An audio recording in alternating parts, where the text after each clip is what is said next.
Boa noite a todos, é com muita alegria que estamos aqui para mais um Evangelho online do Centro Espírita Esperança e Fé.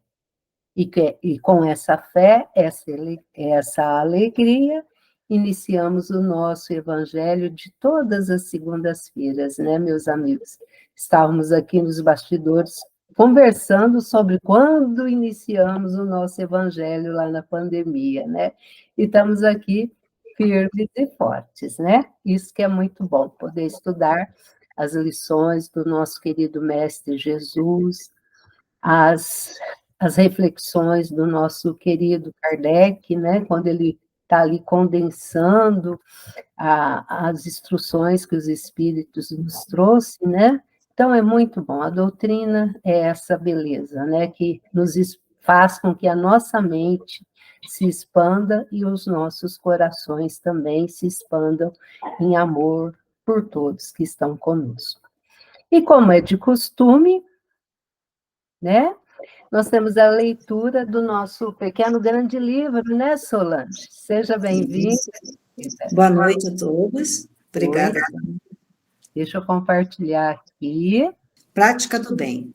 Porque assim é a vontade de Deus, que fazendo bem, tapeis a boca à ignorância dos homens loucos.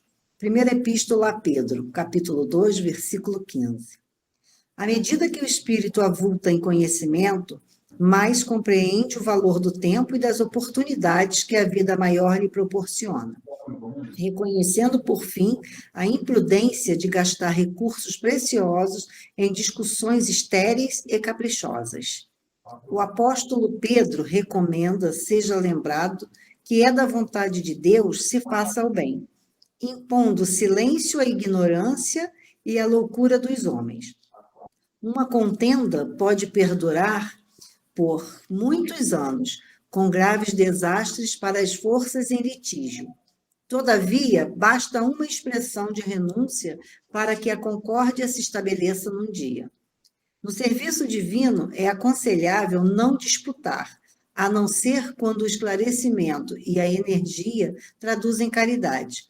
Nesse caminho, a prática do bem é a bússola do ensino.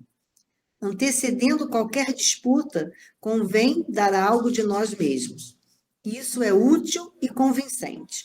O bem mais humilde é semente sagrada. Convocado a discutir, Jesus imolou-se.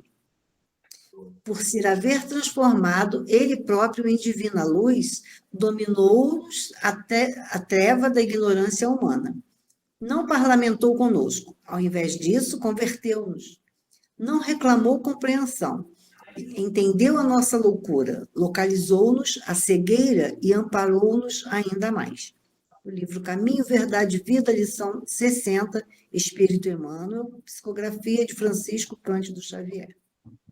Obrigada. Nós que agradecemos. Para aqui. Pronto.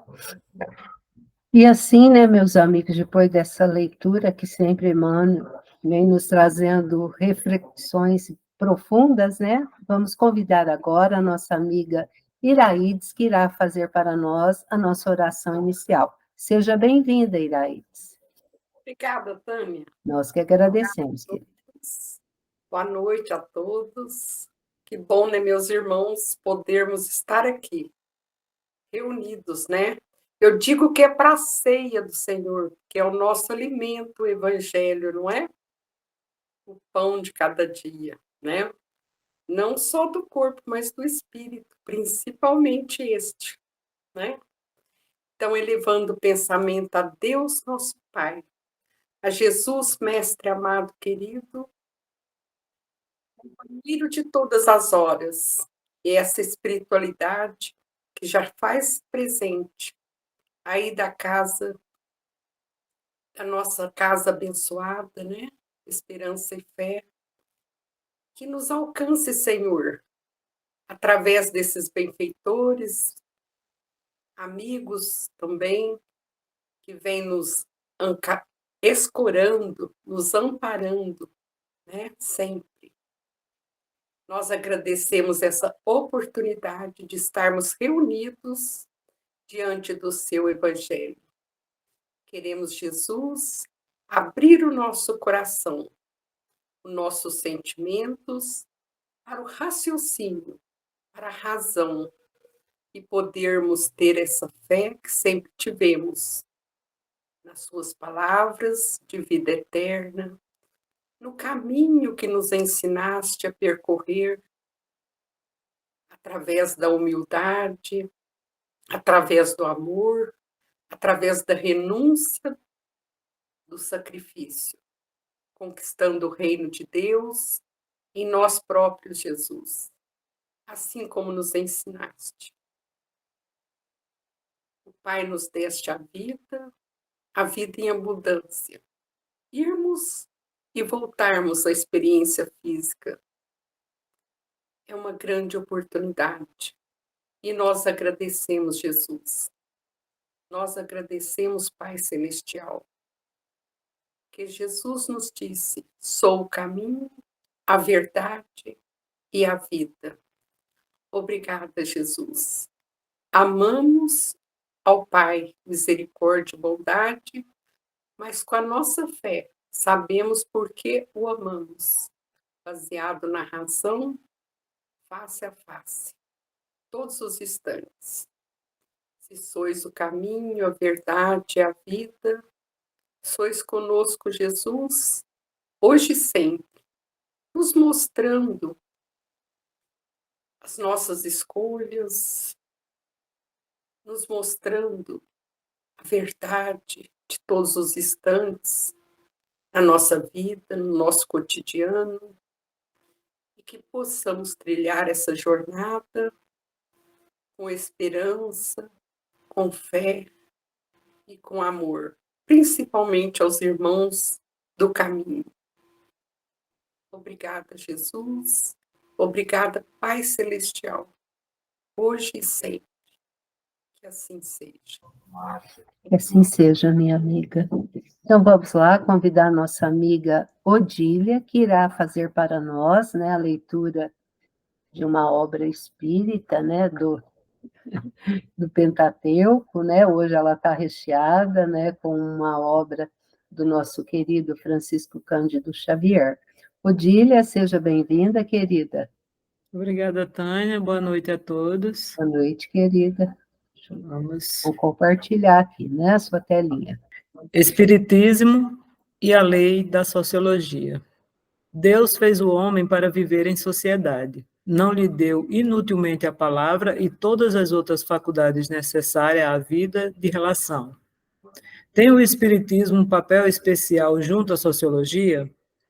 Na hora atual da humanidade terrestre, em que todas as conquistas da civilização se subvertem nos extremismos, o Espiritismo é o grande iniciador da sociologia por significar o Evangelho.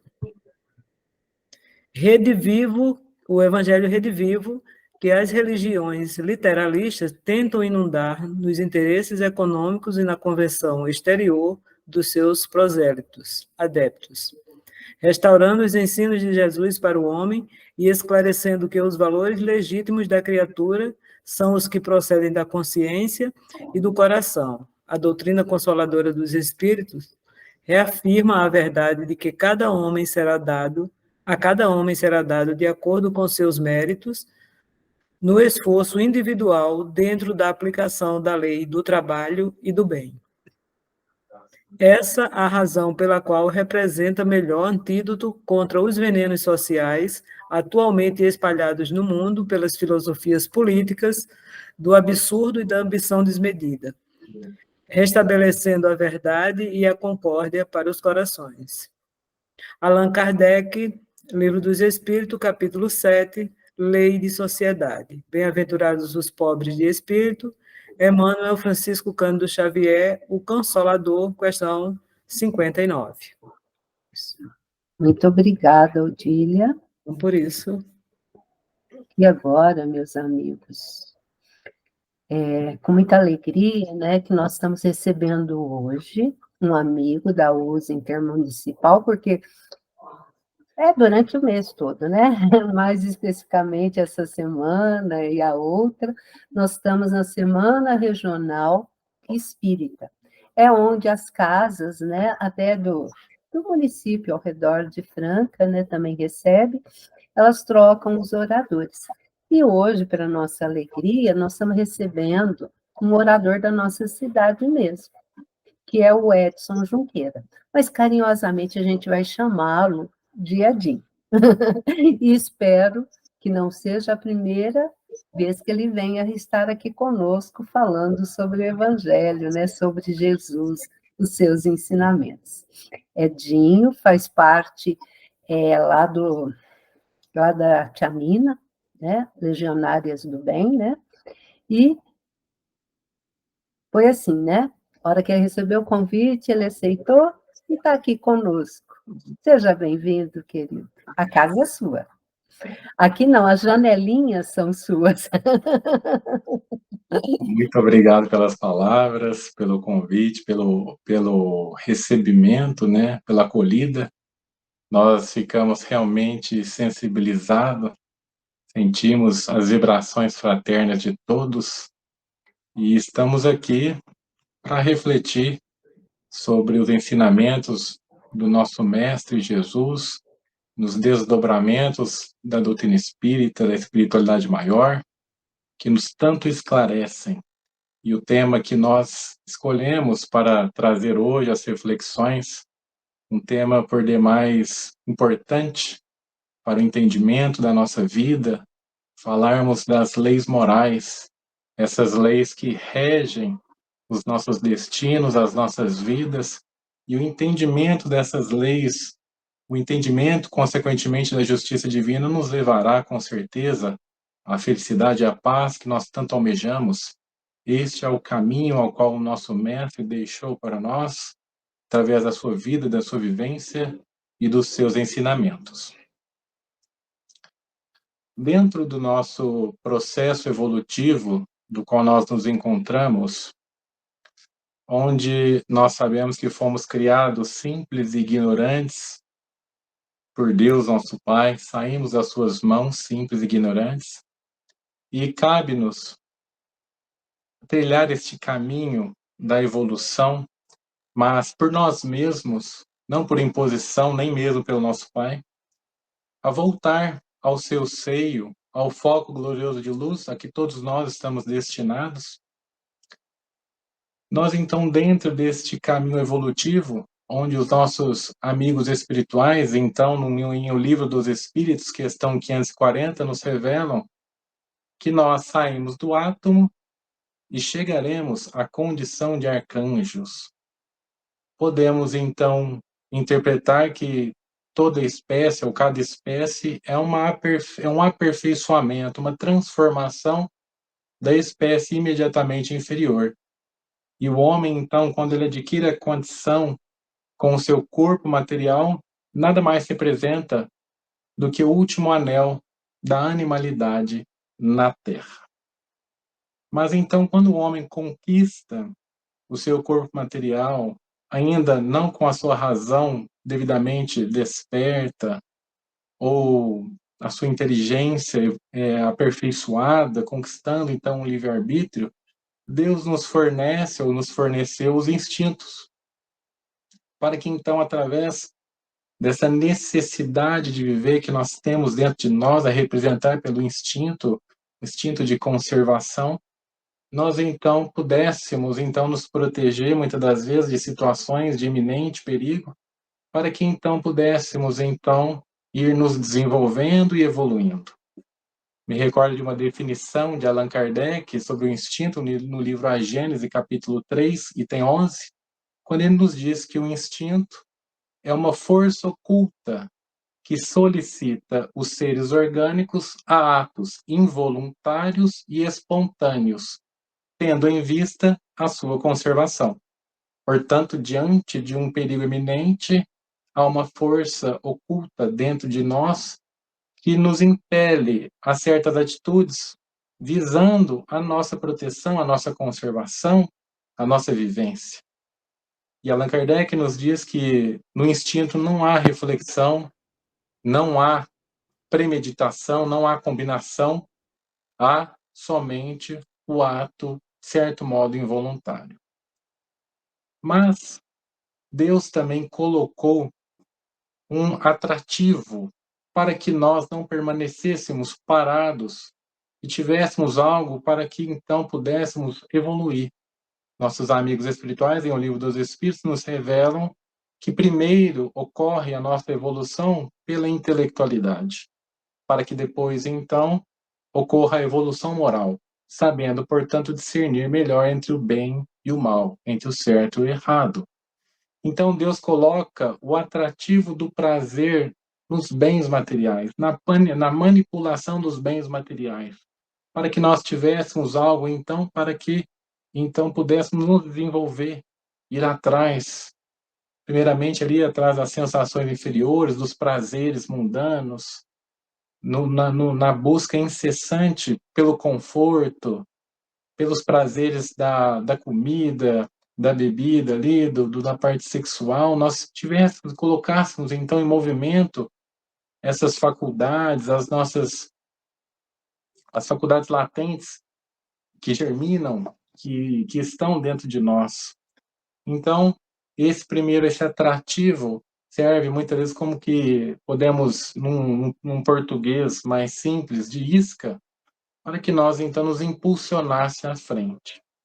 Me recordo de uma questão em O Livro dos Espíritos, questão 712, onde Allan Kardec questiona justamente sobre esse atrativo do prazer, ao qual Deus colocou nos bens materiais, na manipulação dos bens materiais, porque isso consiste para nós, o nosso maior obstáculo para a nossa evolução, pois esses prazeres, eles muitas vezes recaem sobre nós e despertam, de certo modo, um fascínio na matéria, onde nós muitas vezes esquecemos do nosso objetivo aqui e nos deixamos ir em busca dos excessos, dos prazeres, das paixões mundanas. Então, Allan Kardec questiona por que Deus colocou esse atrativo do prazer nos bens materiais. E os Espíritos nos dão 2 pontos, uma resposta simples, dizendo que Deus quis assim para instigar o homem no cumprimento da sua missão. Instigar o homem no cumprimento da sua missão. Ou seja, se não houvesse esse atrativo, nós permaneceríamos parados, estacionados na nossa evolução.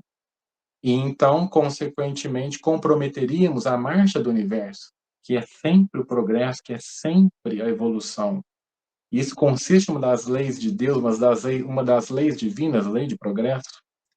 Então, se não houvesse esse atrativo no primeiro momento ali, no nosso corpo material, nós muitas vezes ainda animalizados, nós permaneceríamos parados. E através, então, dessa busca incessante pelo prazer, pelo conforto, nós, então, fomos nos desenvolvendo, conquistando a intelectualidade. Cabe nos recordar da questão 132 do Livro dos Espíritos, quando Allan Kardec questiona qual o objetivo da nossa encarnação. O porquê disso tudo aqui que nós passamos, dessa experiência material, qual o objetivo, a finalidade de tudo isso? Nossos amigos espirituais respondem: a evolução, logicamente, evoluirmos, aperfeiçoarmos, mas também cumprir a nossa parte na grande obra da criação. Ou seja, todos nós encarnamos com uma missão, tanto de ajudar no progresso, na evolução material do nosso planeta Terra, tanto quanto de nós ajudarmos as pessoas, os seres que aqui habitam, tanto aqueles que estão atrás de nós na escala evolutiva, como aqueles que passam por existências realmente difíceis, expiatórias, provacionais. Como que nós conquistamos a nossa evolução? Primeiro, pela intelectualidade, como nós falamos agora há pouco, através, então, do nosso trabalho material, que, consequentemente, cumprimos a nossa missão ajudando a evolução material do nosso planeta, tanto quanto, consequentemente, ajudando-nos uns aos outros, nós evoluímos moralmente. Colocamos as nossas faculdades da alma, as nossas virtudes em movimento, e então conquistamos a nossa evolução e cumprimos a nossa parte, ajudando os seres que aqui habitam conosco na nossa evolução.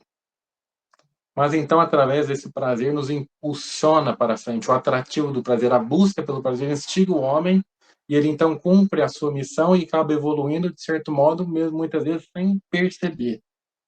De certo modo, sem perceber, até adquirir o discernimento ideal e aprender a escolher entre o certo e o errado. Mas os amigos espirituais nos dizem um outro ponto, que é justamente experimentar o homem através da tentação. Experimentar o homem através da tentação, porque a tentação muitas vezes nos leva o que? Aos arrastamentos, aos excessos. E então vem, consequentemente, o que? O sofrimento, a dor. E ajuda-nos, portanto, a desenvolvermos a razão mais rapidamente ainda, para nos preservar dos excessos. Olha a perfeição divina.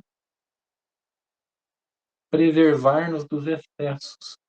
Nos ajudará muitas vezes para que nós, então, desenvolvendo a razão, levando-nos aos arrastamentos.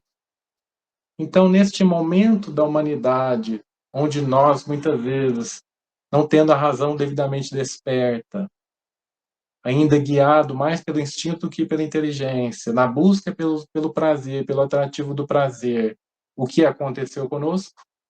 Nasceram as paixões, nasceram o orgulho e o egoísmo.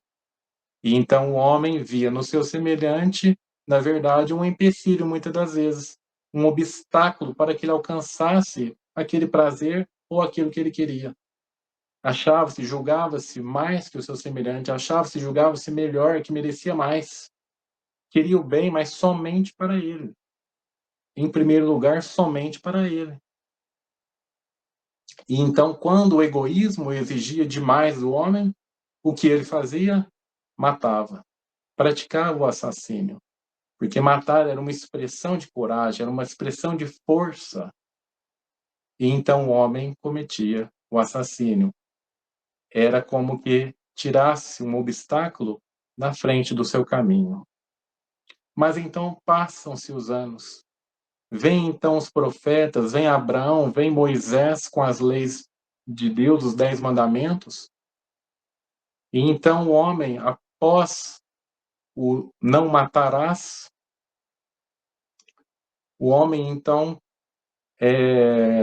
e após os outros preceitos, como não roubar, não o adultério, não adulterarás, a cobiça, o homem então criou consciência do ato praticado. E esses vícios, na época, esses atos foram tidos por conta de pecado.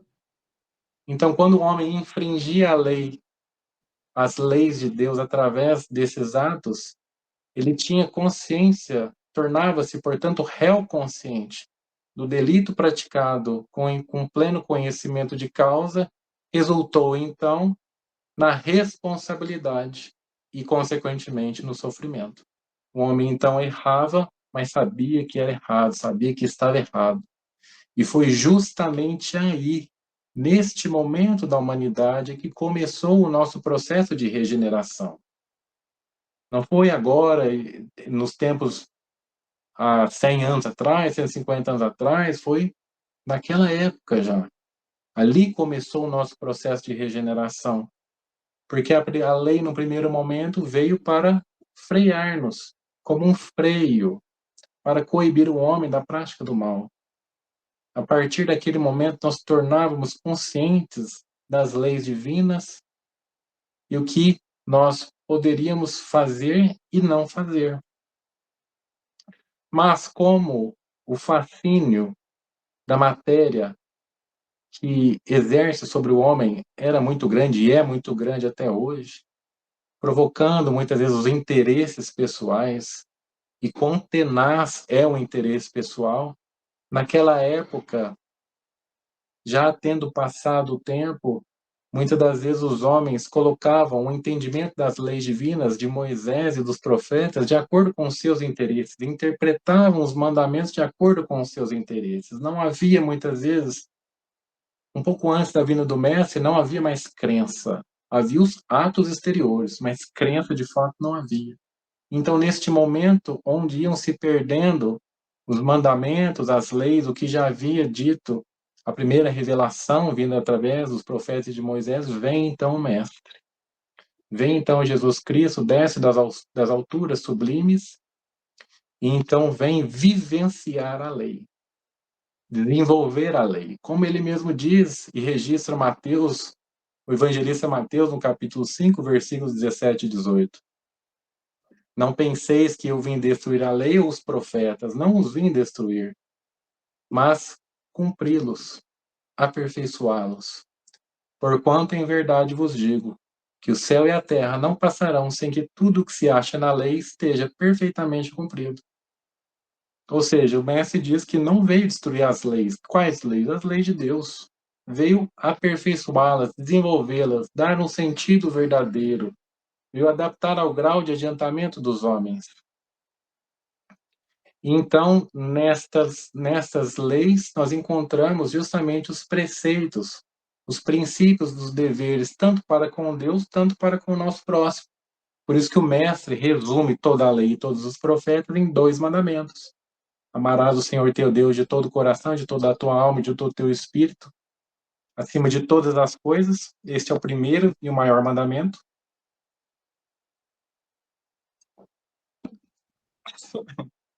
Perdão. E amarás o seu próximo como a ti mesmo. Esses, o mestre resume, havia ali na época em torno de 613 mandamentos, e o mestre resume os 613 em dois. Ou seja, amar. Amar a Deus sobre todas as coisas. E quando nós requisitamos os textos originais, nós encontramos um outro verbo ali, e não o amar a Deus, mas o verbo fiel, fidelidade a Deus. Onde então nos pede o primeiro e o maior mandamento, sermos fiéis a Deus, fiéis às suas leis, às leis divinas. Esse é o primeiro e o maior mandamento. Mas o mestre faz-nos também uma profecia, dizendo que o céu e a terra não passarão sem que tudo que se acha na lei esteja perfeitamente cumprido, ou seja, o mundo, o nosso planeta não vai acabar sem que a lei seja praticada em toda a terra, com toda a sua pureza, a sua maior expressão, com todas as suas aplicações e consequências. A vida do mestre se resumiu em vivenciar a lei. E se resume muito bem numa passagem registrada pelo evangelista João, em seu evangelho, capítulo 4, versículo 34, no diálogo famoso com a mulher samaritana, onde o mestre então nos diz: o meu alimento é reconhecer a vontade daquele que me enviou e executá-la. Reconhecer a vontade daquele que me enviou. Diante das situações em que eram apresentadas ao mestre, vale lembrar que a nossa vida é um conjunto de situações, dentre as quais visam o nosso aperfeiçoamento, tem como finalidade o nosso aperfeiçoamento moral, espiritual, intelectual. Dentre das situações que o mestre passava, a sua maior preocupação era justamente reconhecer a vontade de Deus, ou seja, reconhecer o que a lei pedia naquela situação e executá-la. E cumprir a lei. Por isso o mestre nos dá tantos exemplos de indulgência, de benevolência, de perdão. A vida do mestre resume essas 3 virtudes: benevolência, indulgência e perdão. O mestre exemplifica no seu grau máximo, essas virtudes e tantas outras. Mas então, como o interesse pessoal é tenaz ainda no homem, a influência material ainda é muito grande em nós, o fascínio que a matéria exerce sobre nós ainda é muito grande, após o desencarne, o desenlace do mestre, muitos começaram a interpretar os seus ensinamentos no sentido literal, ou muitas vezes não quiseram, de fato, compreender a mensagem do mestre, e então começaram a interpretar os seus ensinamentos também de acordo com os seus interesses. E o cristianismo, então, passa por uma longa e extensa prova de 18 séculos, onde então culmina num período onde o materialismo estava em plena expansão e o Cristo muitas vezes esquecido. Então vem a doutrina espírita, vem então o Consolador prometido pelo Mestre, que é o Espírito de verdade, que veio restaurar todos os seus ensinamentos, todas as coisas. Vem então nos falar abertamente, claramente, de onde nós viemos, o que nós somos, para onde nós iremos, qual o nosso objetivo aqui. Vem então trazer-nos as leis divinas, claramente uma a uma, como nós encontramos no livro base da nossa doutrina, o Livro dos Espíritos. Então, na terceira parte da obra, quando nós abrimos a terceira parte da obra, onde Allan Kardec trata das leis morais, na questão 614, ele inaugura ali essa terceira parte, justamente falando-nos sobre a lei divina, onde os amigos espirituais nos dizem que é a única e possível para a nossa felicidade, para alcançarmos a felicidade, nós aparelharmos as nossas vidas às leis divinas, às leis de Deus, a lei de amor. Me recordo de Emmanuel, justamente no livro O Consolador, como citado pela nossa irmã, a leitura no começo, questão 139, onde nosso benfeitor Emmanuel nos diz que o determinismo divino é o do bem. Deus, portanto, somente quer o bem. E esse determinismo divino constitui de uma só lei, a lei de amor, para toda a comunidade universal. Portanto, a lei máxima, a lei que rege a todos nós, é a lei de amor. Deus é amor. Então, se nós aparelharmos a nossa vida a essa lei de amor, a amar os nossos semelhantes, a amar a Deus, a ser fiel a Deus, às suas leis, nós alcançaremos, então, a felicidade que todos nós almejamos. Os nossos amigos espirituais nos dizem que ela indica o que nós devemos e o que nós não devemos fazer, e que nós somente somos infelizes quando dela se afastamos. Quando nós, então, nos deixamos levar pelo sentimento do egoísmo, do orgulho, da inveja, dos ciúmes, nós, na verdade, somos infelizes. Pelo sentimento da cobiça, por mais que nós colocamos a felicidade no primeiro momento nas questões materiais, na busca pela matéria, pela uma promoção, pelas garantias exteriores, pelo um emprego, um lar, nós, ao alcançarmos aquilo, sim, somos muito felizes. Mas logo passa, logo acaba essa felicidade e colocamos, então, objetivos maiores. Mas a felicidade que realmente sacia o nosso coração, que preenche o coração, que preenche o vazio que está dentro de nós, é o amor. É a prática da caridade. Vai lembrar que a caridade é o amor em atos. Então, praticando bem o amor, a caridade, afinizando com as leis divinas, nós então alcançaremos a felicidade. Vale lembrar aqui a questão 621, tão conhecida por nós espíritas, quando Allan Kardec questiona onde está escrito essas leis. Os espíritos, então, são simples e sucintos na consciência. Mas como na consciência, então, podemos questionar como acessar, então, essas leis da nossa consciência? Justamente praticando o bem, atendendo às orientações do nosso Mestre Jesus. Quanto mais nós praticarmos o bem, o amor, a caridade, quanto mais nós colocarmos em movimento as virtudes que jazem latentes em nós, mais essas leis tornam-se claras. E nós alcançamos, então, o discernimento ideal para a nossa vida, sabendo escolher, de fato, entre o bem e o mal. Sabendo e analisando as situações sem as paixões que tanto nos atrapalham. Vale lembrar a questão 625, também tão conhecida por nós. Quem é o nosso modelo guia? Jesus. Atendendo, portanto, às orientações de Jesus, tudo que nós conhecemos de bem, de amor, de caridade, vem do nosso Mestre. Vem de Jesus. Para aqueles que julgam ser impossível, uma vez se tornar homens virtuosos, os dias amadurecem a experiência, é necessário começar, é necessário procurar vivenciar, começando muitas das vezes nos primeiros e pequenos atos. Aquele que é fiel no pouco, também é fiel no muito, mas aquele que não é no pouco, não será fiel no muito. para conseguirmos dar grandes testemunhos de homens realmente virtuosos, é necessário darmos nos pequenos, não nos deixando levar pelos excessos, nos controlando, controlando o nosso querer, compreendendo a nossa natureza espiritual. Mas Allan Kardec, na questão 642, faz um questionamento, muitas das vezes, que nos traz a nossa condição. Porque ele questiona que se para agradar a Deus e conquistar um bom lugar na vida futura, basta que nós não pratiquemos o bem, o mal. Basta que nós não pratiquemos o mal. Porque nós muitas vezes julgamos que aqueles que não praticam o mal são boas pessoas. São boas pessoas. O fulano lá não fazia mal para ninguém, era bonzinho e tal, mas também não praticava o bem. E os Espíritos, então, nos revelam que não. É necessário a prática do bem. É necessário fazer o bem.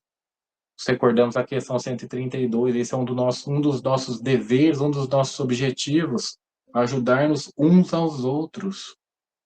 Mas então, o que é o amor? O que é a caridade? Se o nosso dever é a caridade. O que nós colocarmos, o que vai junto com a caridade. O nosso dinamismo, os nossos talentos, que nós colocamos, as nossas intenções naquele ato.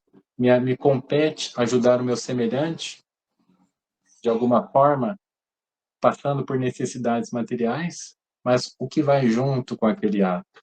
Além somente da caridade material, para que ele então não passe necessidade. Será que vai um abraço? Será que vai um apoio? Será que vai uma palavra amiga? 2 ouvidos para escutá-lo, as suas dificuldades? Isso já é amor. Isso já é algo de nós. A delicadeza para praticar a caridade, a afabilidade, a doçura. Mas os Espíritos nos dizem mais na resposta. Nos dizem que todo o ato, toda a caridade que nós deixamos de praticar e que resulta num sofrimento ou numa dor no nosso semelhante, no qual nós deveríamos ajudá-lo, nós vamos responder por essa falta de caridade, por não praticarmos esse ato, por esse sofrimento que virá no nosso irmão. Nós seremos responsabilizados. Portanto, a nossa vida, desde o momento que nós acordamos até o momento de nós dormirmos, em todos os dias, não cessa a oportunidade da prática do bem. Todos os momentos, se nós pararmos para analisar, nós temos oportunidade da prática do bem. Nos bate a porta a oportunidade da caridade, seja moral, seja material. Portanto, todo o bem que nós não fazemos, que nós deixamos de fazer, quem perde, na verdade, somos nós, não a pessoa. Se estiver no caminho dele, se ele realmente precisa e será ajudado, nós é que perdemos. Outro virá e ajudará ele. Nós é que perdemos a oportunidade de praticar a caridade. Mas então começamos a falar das leis divinas, capítulo 2, lei de adoração. Allan Kardec nos traz a lei de adoração, e os Espíritos amigos nos revelam que a adoração consiste em elevar o pensamento a Deus. Elevar o pensamento a Deus. Lógico, automaticamente pensamos na prece, na oração, em que os amigos espirituais nos confirmam que sim, a prece, a oração é um ato de adoração. Mas somente quando ditada pelo coração, com fervor, com sinceridade, é que então chega até Deus. É então que é um ato de fato de adoração. Se nós nos relegarmos aos atos exteriores, às preces decoradas, muitas das vezes essas preces não passam nem do teto da nossa casa. Mas quando ditadas pelo nosso coração, com fervor, com sinceridade, chegam às altas esferas, e então somos atendidos. E os Espíritos amigos nos revelam que, para Deus, a intenção é tudo. A intenção. Automaticamente me recordo da passagem do óbolo da viúva, quando aquela senhora deposita 2 moedinhas no gasofilácio. O que aquelas 2 moedinhas iam fazer na diferença de uma pessoa que passava necessidade? Muito pouco. Poderia comprar muito pouco. Mas o que estava atrelado junto daquele ato, junto àquelas 2 moedinhas? a vontade firme, pura e decidida da prática do bem, de realmente querer ajudar. E aquelas 2 moedinhas iam fazer falta até mesmo para ela.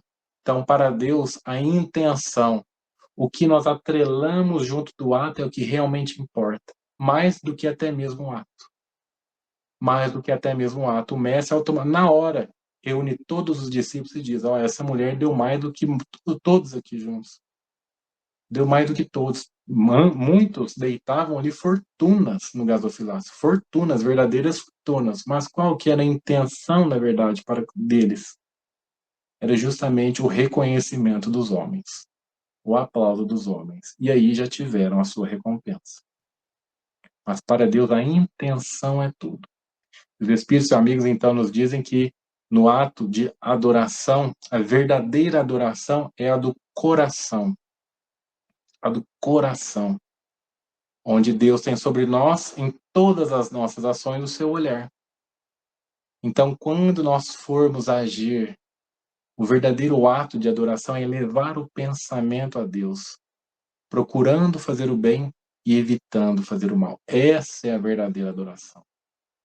Em todas as situações da nossa vida, elevar o pensamento ao Senhor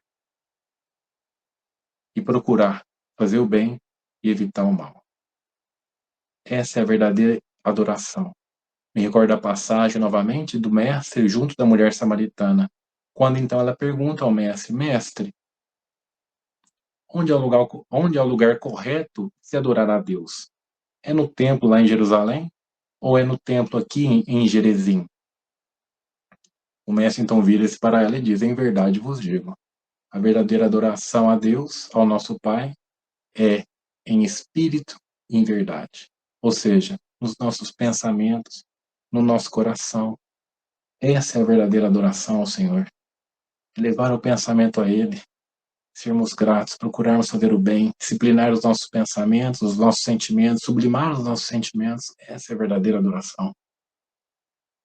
Capítulo 3, Allan Kardec nos fala de lei de trabalho.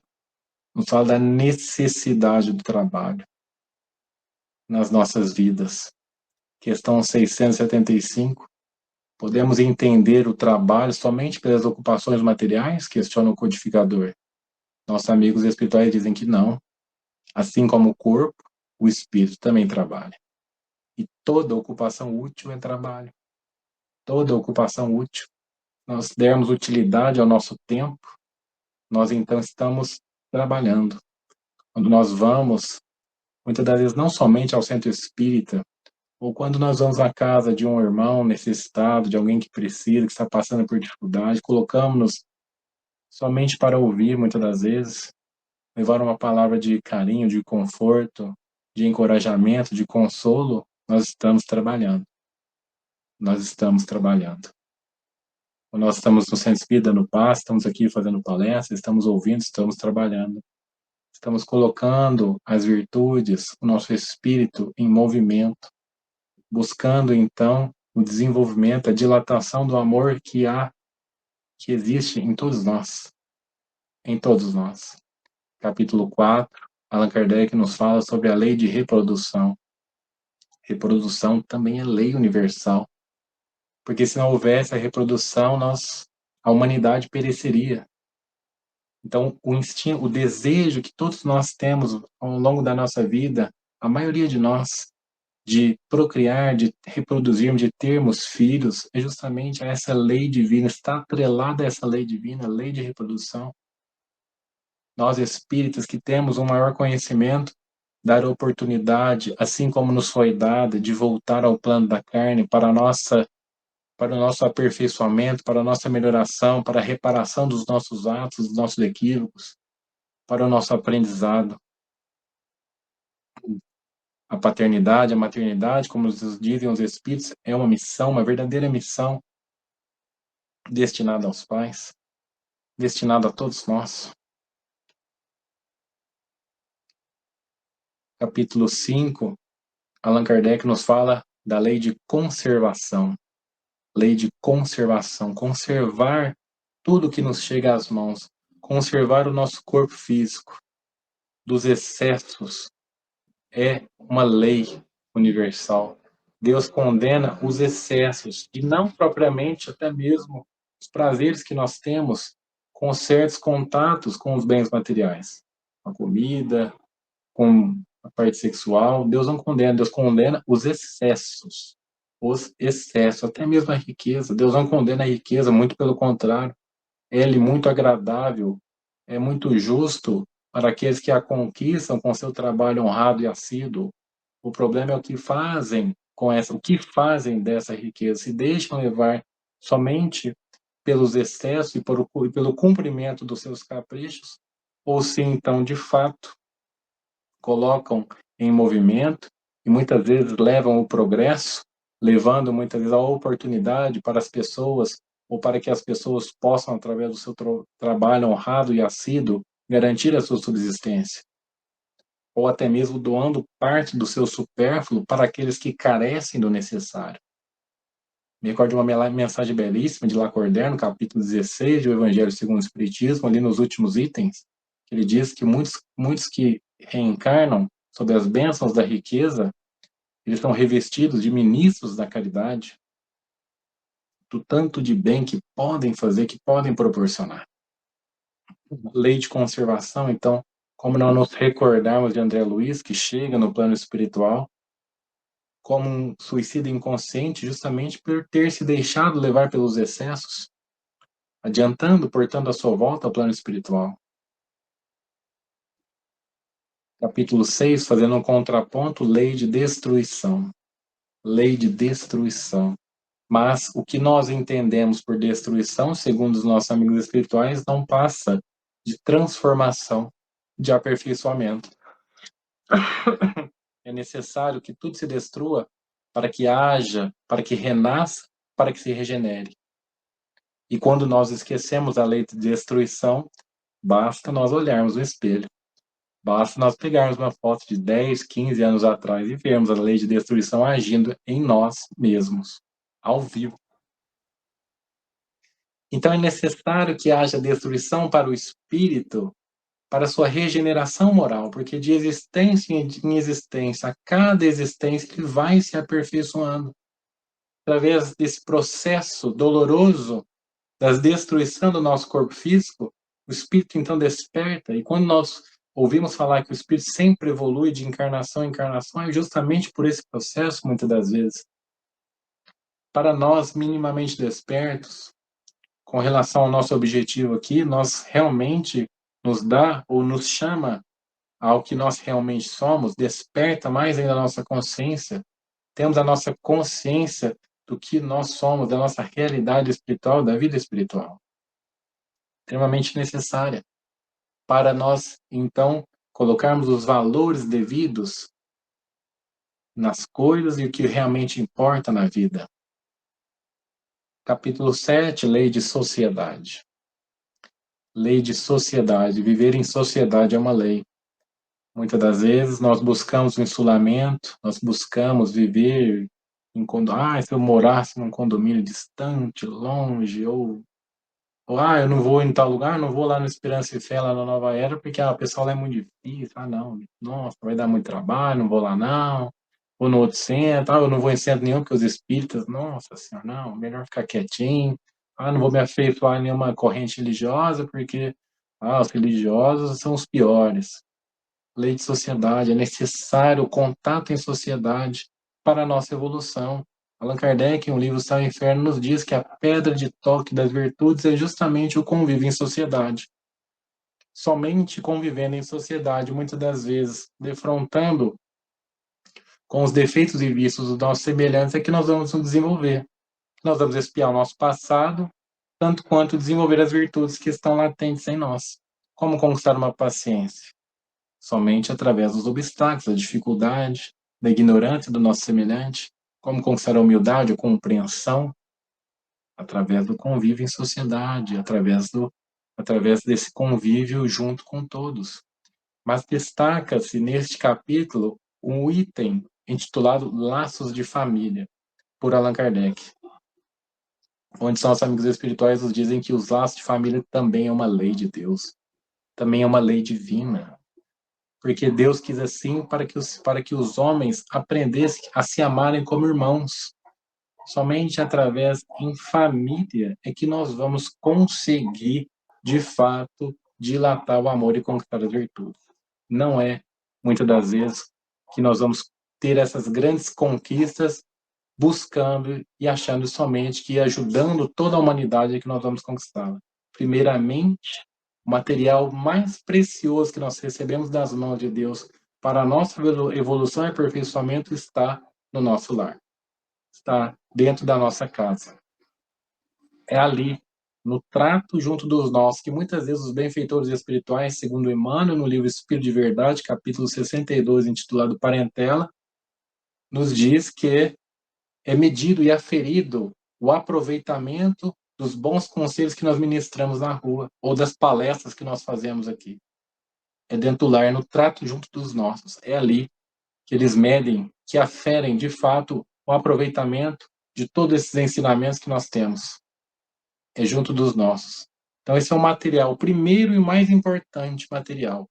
A partir dali, bem cumprindo a nossa obrigação, os nossos deveres, renovando sempre as nossas demonstrações de humildade e serviço junto dos nossos, é que nós estaremos, então, habilitados para, então, servir centenas, milhares de pessoas. Capítulo 8, Lei de Progresso. Lei de progresso. Progresso é lei. O progresso nunca para. Nós podemos embaraçar. E quanto sofrimento isso nos traz. Estacionar. Perder uma grande oportunidade de evolução que é a presente encarnação. Quanto sofrimento. Quanto tempo perdido. E para nós reconquistarmos novamente uma nova oportunidade, quanto trabalho nos compete, quanto merecimento, para que então possamos ter uma nova oportunidade. Quantos séculos de remorso, sentimento de culpa, buscando ter o merecimento de voltar uma vez mais, buscando a oportunidade de recolher todas essas oportunidades da nossa vida, de todos os dias da prática do bem. Capítulo 9, Lei de Igualdade. Lei de igualdade, todos nós somos iguais perante o Pai. Todos nós, não há diferenças. As diferenças, muitas vezes, de aptidões que nós encontramos é devido justamente ao aproveitamento das nossas encarnações, das nossas reencarnações, do tempo e da boa vontade que nós colocamos para o aprendizado, para o desenvolvimento e evolução intelectual e moral. É isso que nos difere uns dos outros, nada mais. Nada mais, todos nós somos iguais, todos nós temos as mesmas oportunidades. Cabe nos aproveitar, cabe nos colocar a boa vontade, para que então conquistemos a evolução, para que então conquistemos trabalhos mais difíceis. Todo o trabalho construtivo necessita de qualidade. Como então nós nos lançarmos a trabalhos realmente que vão influenciar a vida de muitos, se nós não dermos demonstrações de qualidade, de virtudes alcançadas? Por isso Emmanuel sempre pediu a tão famosa disciplina ao Chico. Se Chico não desse demonstrações de qualidade, demonstrações de virtudes para os espíritos, não seria ele que teria feito e psicografado essas tantas obras. Não seria ele. Se ele não desse essas demonstrações de virtude aos espíritos, pela lei própria de sintonia, não seria Emmanuel, nem André Luiz que estaria do lado dele, Bezerra de Menezes, entre tantos outros. Precisamos dar demonstrações de virtudes aos espíritos, testemunhos, para que então nos seja conferido grandes tarefas. Grandes tarefas. Capítulo 10, Lei de Liberdade. Liberdade, automaticamente pensamos no livre-arbítrio. Eu faço o que eu quero, do jeito que eu quero, a hora que eu quero. Até certo ponto.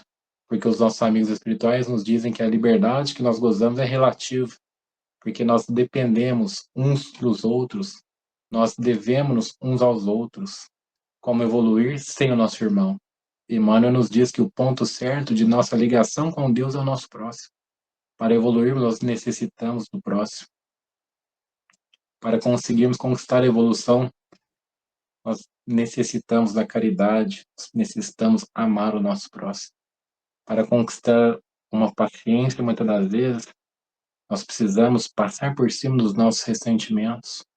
Para agradar a Deus, nós precisamos, o sacrifício mais agradável a Deus, como nós sabemos, é justamente passar por cima dos nossos caprichos, dos nossos ressentimentos, dos nossos interesses, para que então possamos adquirir e sublimar o amor que há dentro de cada um de nós. Capítulo 11, Lei de Justiça, Amor e Caridade. Lei de Justiça. O que consiste a justiça? Em respeitar os direitos alheios. Respeitar os direitos do meu próximo. Temos, portanto, conhecemos duas justiças. Justiça humana e justiça divina.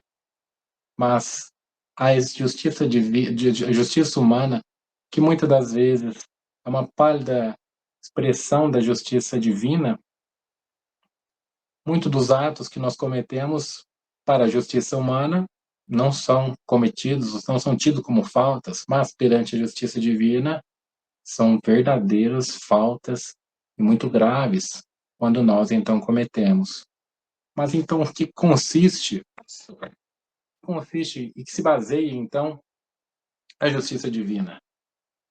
Segundo os nossos amigos espirituais, Deus imprimiu dentro de nós o direito ou o desejo de querer ver os nossos direitos respeitados. E o nosso guia é justamente faça aos outros o que queirás que vos faça. Isso se resume muitas vezes à sublimidade da justiça divina. Querer aos outros o que quereria para vós, para nós. Nisso está e é um norte para que nós entendamos, portanto, a justiça divina. O que difere muitas vezes o nosso olhar de justiça de uns para com os outros é as paixões que nós imprimimos nesse olhar. Que muitas das vezes nós olhamos a situação pelo prisma falso, a depender do quanto ou que nós temos de interesse ou as paixões que nós colocamos. Isso que difere de justiça, uns acham certas situações justiça, outros acham injustiça, outros acham que não está cometendo, não está havendo a justiça. Lei de amor e caridade é mais importante. A que rege o nosso universo, como diz Emmanuel, determinismo divino consiste de uma só lei. Como nós lembrarmos da pergunta 886, que consiste a palavra caridade entendida pelo mestre, benevolência, indulgência, perdão, todas caridades morais. Me recordo de irmã Rosália, uma mensagem belíssima, capítulo 12 do Evangelho segundo, capítulo 13 do Evangelho segundo o Espiritismo, não saiba a vossa mão esquerda o que dê a vossa mão direita, item 9, caridade material e caridade moral. Caridade moral a mais meritória quando praticada pelo homem, mas a menos praticada pelos homens. Benevolência, querer o bem de todos. Indulgência para com as imperfeições do próximo. Não vislumbrar, não divulgar as imperfeições do nosso próximo. E perdoar. Nosso mestre, a vida do nosso mestre foi assim. Quis o bem de todos. Foi indulgente, não ressaltou o equívoco de nenhum. E perdoou-nos no final. E perdoou-nos. Pensamos nos nossos inimigos, questão 887, como é difícil querer o bem deles, como é difícil ser indulgentes para com eles, como é difícil perdoar-lhes. Então, Allan Kardec questiona qual o sentido verdadeiro ali daquele amar os inimigos. Nossos amigos espirituais dizem que esse amar os nossos inimigos vai muito além das expressões fraternas que nós julgamos ser o verbo amar, as expressões afetuosas.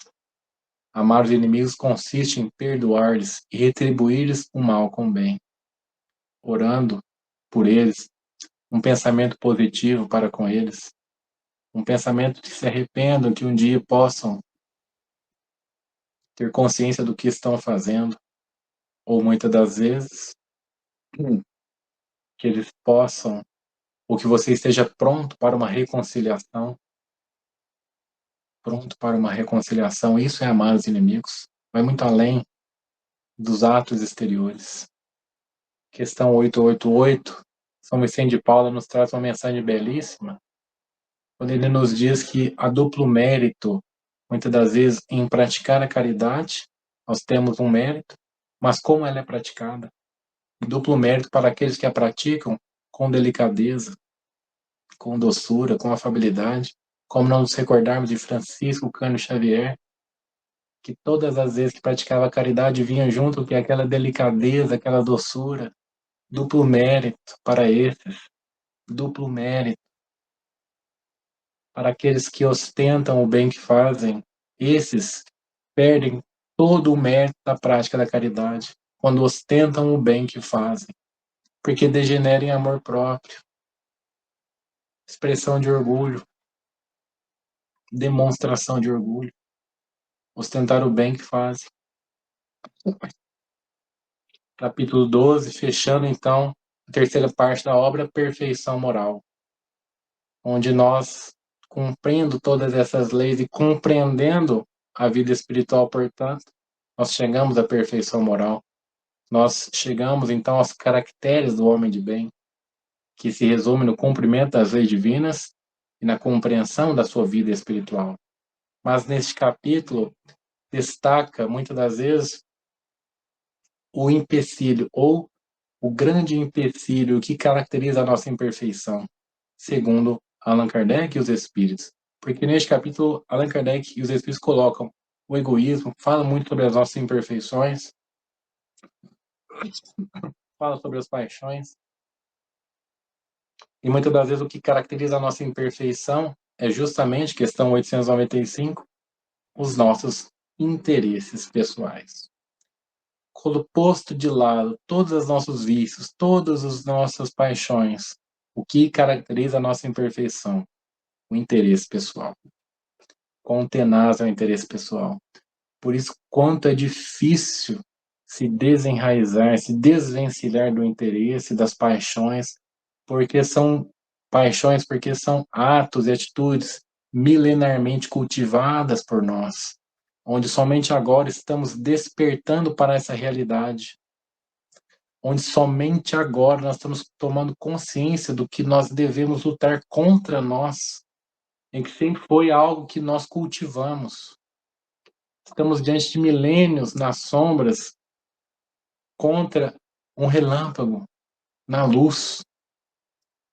É normal, digo isso não para desanimar, mas é algo normal, onde nós precisamos então colocar todas as nossas forças, virar todas as nossas forças para a extinção dessas paixões, do interesse pessoal, até mesmo para a prática do bem.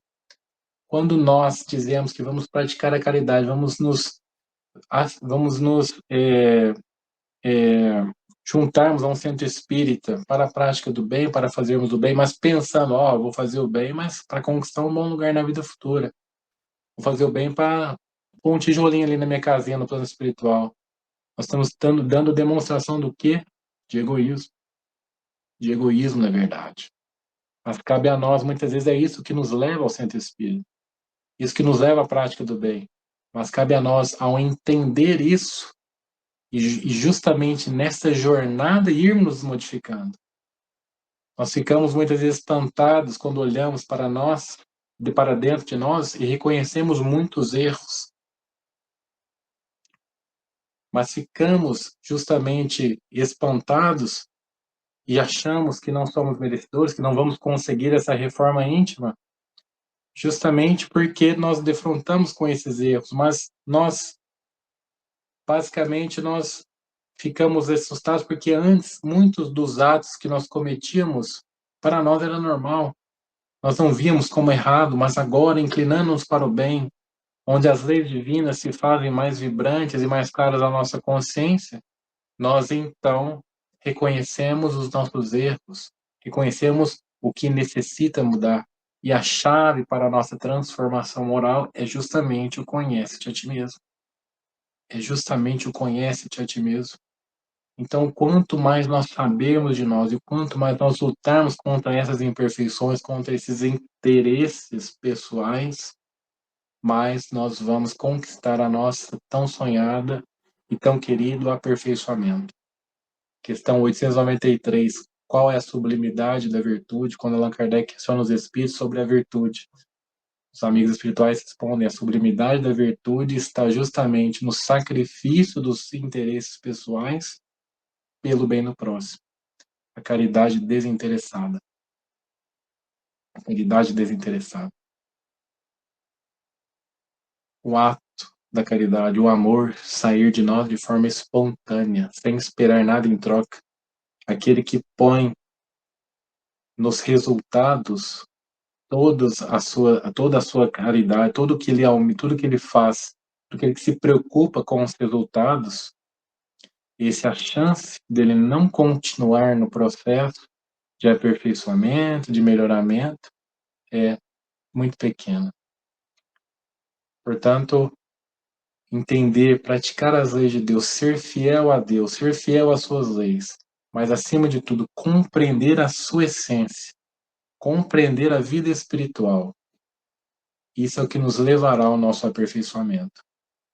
Capítulo 2 do Evangelho segundo o Espiritismo: meu reino não é deste mundo.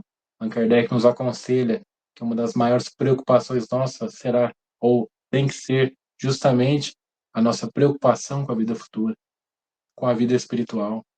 Compreendendo a nossa essência, é que nós vamos ter forças e vamos conseguir, então, vencer os nossos vícios e as nossas más paixões. Porque para nós, vencer um vício, vencer uma má inclinação, uma má tendência, consiste numa grande vitória. Numa grande vitória.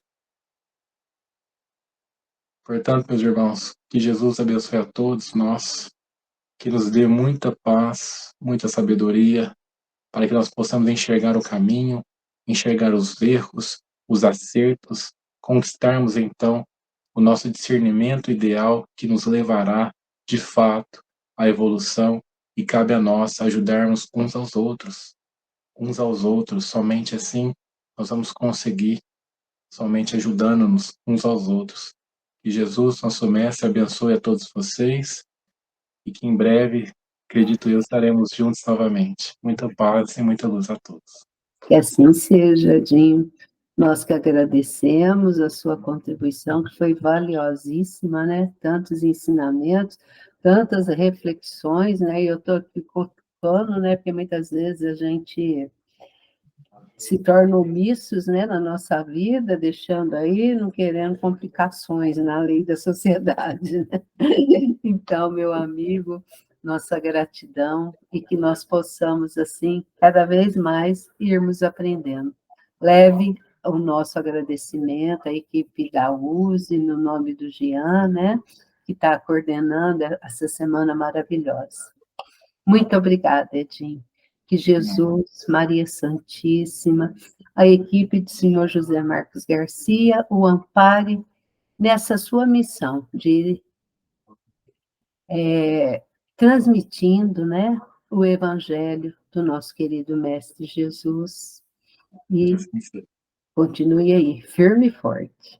Gratidão. Fique conosco para o nosso encerramento, tá bom? Muito obrigada. E agora, o Adalto já está ali, posicionado para a nossa oração final. Quero só fazer o convite para a nossa semana. A próxima semana será a nossa amiga Valdete, que ela vai continuar falando sobre a Bíblia, e nós vamos ter uma dose dupla, viu, Guilherme? Depois eu vou te mandar aí. Nós vamos ter a Valdete agora, na próxima segunda, e na primeira semana de agosto, né? E ela volta para a primeira semana. Eu acho que ela vai falar sobre o Velho Testamento, não tenho certeza. Nós precisamos aí estudar muito o Velho Testamento, né? A doutrina espírita agora que está aí adentrando sobre o Velho Testamento, né? Porque nós ficamos sempre mais no Novo Testamento, então nós temos que conhecer. Então está aí o convite, tá bom?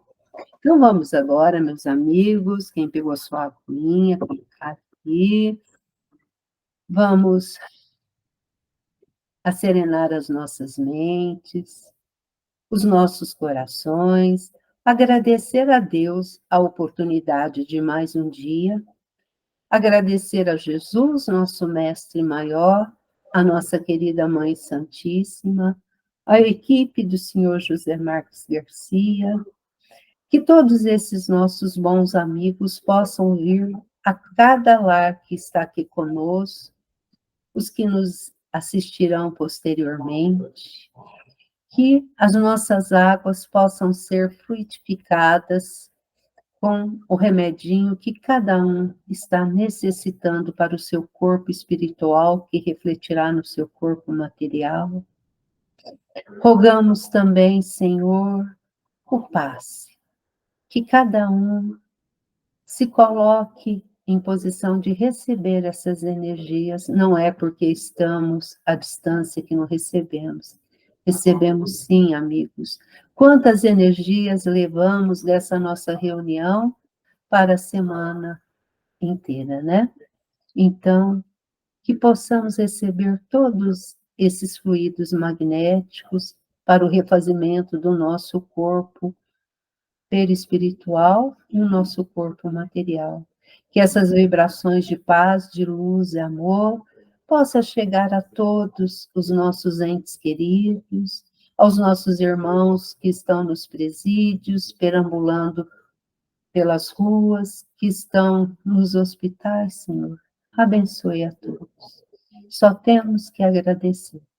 Senhor Adalto? Sim. Senhor, fazei de mim um instrumento da vossa paz. Onde haja ódio, que eu semeie amor. Perdão, onde haja injúria. Fé, onde haja dúvida. Verdade, onde haja mentira. Esperança, onde haja desespero. Luz, onde haja trevas. União, onde haja discórdia. Alegria, onde haja tristeza.